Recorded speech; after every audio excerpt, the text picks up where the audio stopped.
So why did God deny Moses, the one who led the Israelites out of Egypt, to enter the promised land? In Deuteronomy 32:51-52, God gives a straightforward reason. He says, "This is because you broke faith with me in the presence of the Israelites at the waters of Meribah Kadesh in the Desert of Zin, and because you did not uphold my holiness among the Israelites, therefore you will see the land only from a distance. You will not enter the land I am giving to the people of Israel." Now let's rewind to the book of Numbers chapter 20 for the backstory.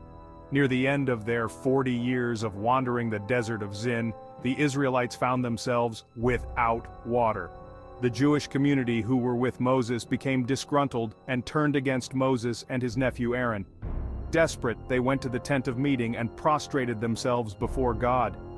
God instructed Moses to gather his people and speak to the rock, promising that water would flow from it.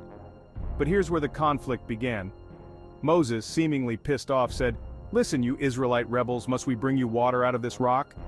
Then, instead of speaking to the rock, he struck it twice with his staff.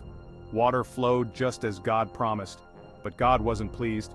He told Moses and Aaron that because they didn't trust him enough to honor him as holy, they wouldn't bring the Israelites into the promised land.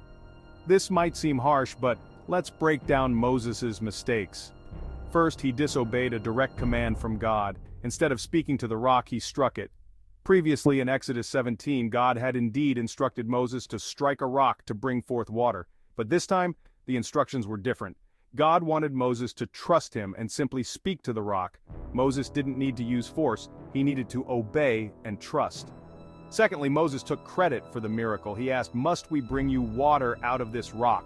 By saying "we," Moses seemed to be taking credit for the miracle himself and Aaron instead of attributing it to God, and this was done publicly. God couldn't let this slide without compromising his holiness in the eyes of the Israelites. So, Moses' actions were more than mere disobedience. They were a failure holiness, and to fully trust him after years of close relationship and divine guidance. It's a powerful reminder of the importance of obedience and trust in God. Even the greatest leaders are not above God's commands. Thanks for tuning in.